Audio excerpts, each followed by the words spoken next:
ఈరోజు ఈ ప్రభుత్వం ఎంత దారుణంగా వ్యవహరిస్తుందో నేను మీకు వేరే చెప్పాల్సిన పని లేదు.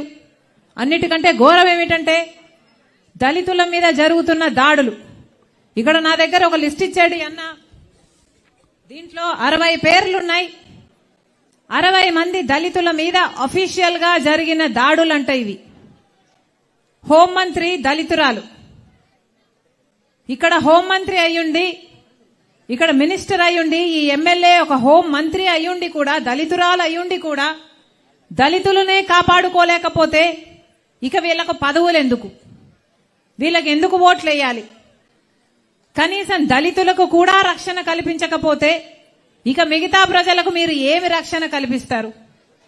దళితులు వాళ్ళు అడుగుతున్నదల్లా మాకు అన్యాయం జరుగుతుంది అని, వాళ్ళు అడుగుతున్నది సబబుగా ఉన్నా కూడా వాళ్ళను బెదిరించి దాడిలో చేసో, వాళ్ళను దౌర్జన్యం చేసో, లేకపోతే ఇంకొంతమంది హత్య చేసో, ఇంతమంది చనిపోయారు, ఇంతమంది మీద దాడులు జరిగాయంటే దళితురాలుగా ఉన్న హోంమంత్రికి ఇది అవమానంగా లేదా?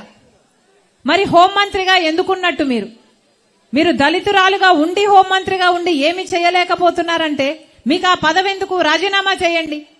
ఎవరైనా చేయగలిగిన వాళ్ళు సమర్థులకు ఆ పదవిస్తే హోంమంత్రి, అది కూడా రక్షణ కల్పించాల్సిన హోంశాఖ, దళితురాలయ్యుండి దళితుల మీద జరుగుతున్న దాడులనే మీరు ఆపలేకపోతే ఇక మీ కాంపిటెన్స్ ఏమిటి? మీరు ఎందుకున్నట్టు ఆ పదవిలో? రాజీనామా చేయొచ్చు కదా. చేయాలని డిమాండ్ చేస్తుంది కాంగ్రెస్ పార్టీ.